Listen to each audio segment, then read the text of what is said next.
दोस्तों नमस्कार। आशा करता हूँ सभी अच्छे होंगे और अपनी पढ़ाई को बहुत बेहतरीन तरीके से कर रहे होंगे।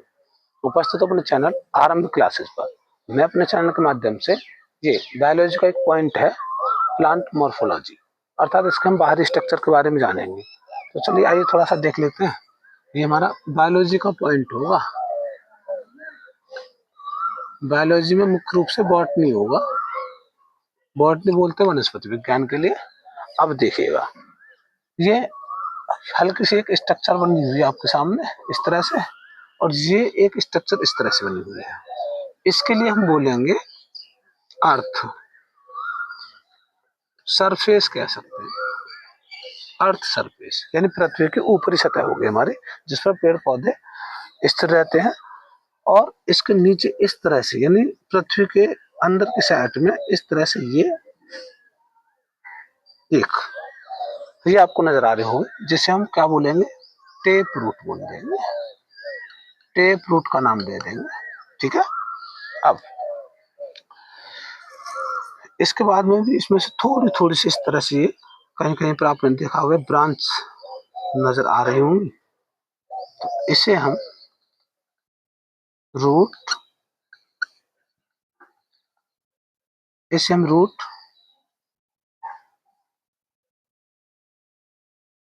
ब्रांच का नाम देंगे, रूट ब्रांच। ठीक, इन पे बहुत हल्के हल्के बालों जैसी संरचना नजर आती है। अगर ये आपने गौर किया हो तो इस तरह से ये जो बालों जैसी संरचना नजर आ रही है, इनके लिए बोलेंगे हम रूट हेयर्स। हिंदी में मूल रोम के नाम से जानते हैं मैंने, ठीक है। इतना हम कह सकते हैं जो पृथ्वी के जो अंदर वाला पोर्शन है, इसे हम रूट पोर्शन का नाम दे देंगे, रूट पोर्शन। इतना क्लियर हो गया होगा आपका। तो ये हमारी अर्थ हो गई, अर्थ एंड सरफेस। और ये हमारा जो मोटी सी जड़ नजर आ रही है, इसके लिए हम टेप रूट का नाम दे देंगे। इस पर से भी इस तरह से जो साइडों में निकली हुई, इसे हम रूट ब्रांच बोलेंगे। और इनके ऊपर भी एक बालों जैसी संरचना जो नजर आ रही है, इसके लिए हम रूट हेयर्स का नाम देंगे।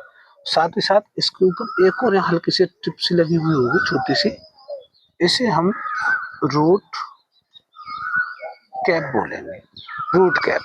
मुख्य रूप से बताइए, कोई टेप रूट हमारे टेप रूट है, मूसल जड़ के नाम से पुकारी जाती है। जितना अधिक गहराई में जाएगी पृथ्वी से, उतने अधिक न्यूट्रिएंट्स वगैरह के लिए या फिर खनिज पदार्थों को एब्जॉर्ब करने का काम करेगी। और साथ ही साथ जो स्टेम के जो भी पोर्शन है उनमें प्रोवाइड करने का काम करेगी। और यदि हम इनके बारे में बातें करें तो जो रूट ब्रांच वगैरह होंगे, रूट हेयर्स होंगे, रूट हेयर्स क्या करेंगे, सॉइल के जो पार्टिकल्स होते हैं उनके बीच में ये फैले हुए रहेंगे और वहां से मेटल्स वगैरह के लिए एब्जॉर्ब करेंगे। रूट ब्रांच अलग अलग शाखाओं के रूप में विभाजित होगी और इसके लिए सपोर्टिवल का भी काम करेंगे। ये टेप रूट होगी आपकी रूट कैप। जितना अधिक गहराई में जाएगा उतना अधिक मिनरल्स वगैरह पे न्यूट्रिएंट्स वगैरह जो होते हैं उनको एब्जॉर्ब करने का काम करेंगे। मुख्य रूप से टेरेस्ट्रियल प्लांट्स वगैरह जो होते हैं, बीजोफाइट्स जो प्लांट्स होते हैं, उन हमारा रूट कैप प्रेजेंट रहता है। यदि हम एब्सेंट के रूप में बात करें तो हमारे हाइड्रोफाइट्स जो प्लांट्स होते हैं उनमें रूट कैप एब्सेंट रहता है, ठीक है। अब बात कर लेते हैं कि भाई ये जो इतना से जो पोर्शन है ये हमारा जियोट्रॉपिकल है, जियोट्रॉपिकल पॉजिटिव, जियोट्रॉपिकल पॉजिटिव होगा, अर्थात गुरुत्वाकर्षण है पृथ्वी के अंदर की तरफ बढ़ने वाला, ठीक है। अब थोड़ा सा हम इसकी तरफ आगे बढ़ते हैं।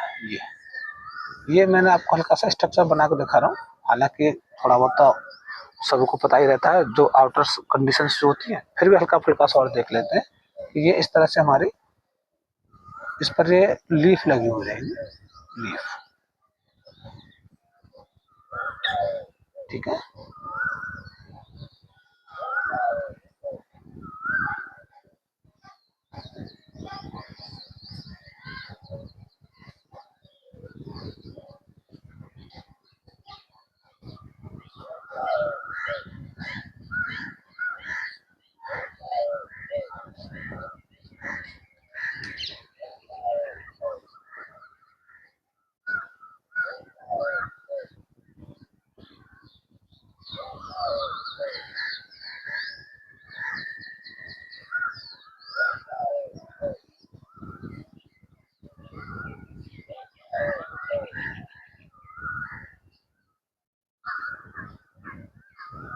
तो आप इसके बारे में पढ़ते रहेंगे तो थोड़ा पता लगता रहेगा। अब इतना तो हमें पता है कि यहाँ से लेकर जो पृथ्वी की सतह उसके नीचे वाला जो पोर्शन है रूट पोर्शन हो गया, और ये हमारा जियोट्रॉपिकल पॉजिटिव हो गया। यहाँ से लेकर यहाँ तक अर्थात पृथ्वी से ऊपर वाली जो कंडीशन है इसे हम फोटोट्रॉपिकल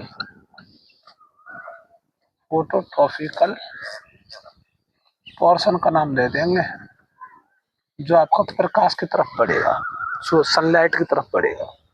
यहाँ ये आपका एक तरह से स्टेम वाला होगा, स्टेम कहलाएगा।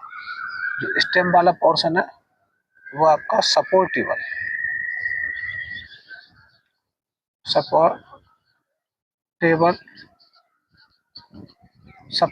पोर्शन कहलाएगा। क्या कहलाएगा? Supportable portion. ये जहाँ जो आपकी पत्तियां लगी हुई है या ब्रांच जो लगी हुई है इसे हम नोड बोल देंगे, और जहाँ ब्रांच लग रही होगी उसके लिए हम इंटर नोड बोल देंगे। ठीक, ये आपकी लीव्स यानी पत्तियां हो गई। इतना क्लियर हो गया? ये आपका अपेक्स पोर्शन हो गया। अपेक्स पोर्शन, भाई अपेक्स पोर्शन क्या है? अपेक्स पोर्शन जो होगा ये हमारा ग्रोथ पोर्शन होगा। ग्रोथ पोर्शन होगा, ठीक है।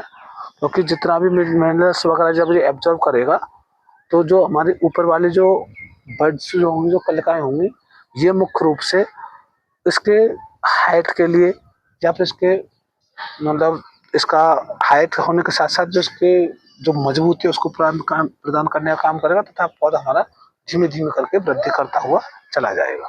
ठीक है ना? अब ये जब इसे हम थोड़ा सा और अध्ययन करते हैं तो जो इसकी आउटर कंडीशन है, मैं थोड़ा सा इसे इधर लिख दे रहा हूँ, ये वाली जो है इसके लिए हम पेरिकार्प का नाम दे देंगे। पेरिकार्प, समझने के लिए हम इसे बार्क बोल सकते हैं, बार्क यानी छाल बोलते हैं, है ना। अब ये चीजें थोड़ा नॉर्मल से जो कि मोस्टली सभी को पता ही रहती हैं। और यहाँ से एक तरह से और निकाल देंगे, ये मान चलो तो यहाँ पर ये हमारी ब्रांच का रूप ले लेगा, ब्रांच हो जाएगी, और ये हमारी बर्ड यानी कलका का रूप हो जाएगी। फिलहाल की कंडीशन ये है कि जो पृथ्वी से ऊपर वाला जो पोर्शन है हमारा फोटोट्रॉपिकल पोर्शन होगा।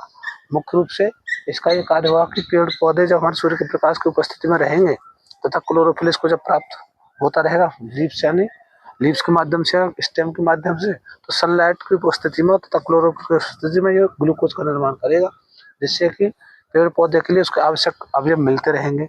जड़ हमारा मुख्य रूप से पेड़ पौधे को साथ रखने का काम करेगी और उसको सपोर्ट करने का काम करेगी। सपोर्ट करने के साथ साथ अनेक प्रकार के जिसके मिनरल्स वगैरह उनको पृथ्वी से एब्जॉर्ब करने का काम करेगा।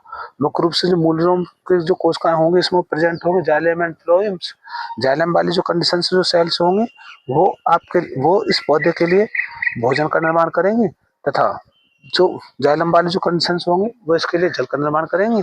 आगे जाके जब इसको पढ़ेंगे, जब हम पत्तियों को या फिर जो सेल डिवीजन में पढ़ते हैं तो उसमें पत्तियों में या फिर जो इसका अपेक्स पोर्शन है पेड़ का, उसमें आपकी फ्लेम कोशिकाएं होंगी जो मुख्य रूप से प्रकाश संश्लेषण या फोटोसिंथेसिस के माध्यम से भोजन का निर्माण करने का काम करेंगे। धीमे धीमे जब इसकी एक्टिविटी चलेगी, पूरी मेटाबॉलिकल एक्टिविटी चलेंगी, तो उसमें वही फूड पोर्शन तथा फूड पार्टिकल्स एंड जो आपके वाटर पार्टिकल्स हैं वो पौधे के विभिन्न भागों के द्वारा तथा अनेक प्रकार के केमिकल एंड रासायनिक एक्टिविटीज द्वारा वो इसके विभिन्न भागों में पहुंचने का काम करते रहेंगे। फिलहाल मेरा मतलब सिर्फ इस वीडियो को बनाने का सिर्फ इतना है, इसके माध्यम से ये पता लग जाएगा कि भाई ये पोर्शन हमारा ये पृथ्वी के नीचे वाला पोर्शन है, इसे रूट पोर्शन बोलेंगे। ये पृथ्वी के ऊपर वाला से इसे हम स्टेम पोर्शन बोल देंगे, जो एक तरह से आपको सपोर्टेबल का काम करता है, सपोर्ट करेगा, है ना, किसी तरह से। अब ये बात आती है प्लांट भाई हमारे कई तरह के हो गए, क्रीपर्स भी हो गए, हर्ब्स भी हो गए, श्रब्स भी हो गए, और मुख्य रूप से ट्रीज जो होते हैं बड़े बड़े वो भी हो गए। अब धीमे धीमे ये पॉइंट आपके चलते रहेंगे, इनके बारे में आप अध्ययन करते रहेंगे। फिर भी मैं आपसे उम्मीद करता हूँ कि आप मेरे साथ जुड़े रहें तथा अपनी तैयारी को एकदम तेज धार देते रहें, ठीक है, और धीमे धीमे अपने सिलेबस को तैयार करते रहें। तो मिलते हैं आपसे नेक्स्ट वीडियो में इन्हीं शब्दों के साथ। धन्यवाद।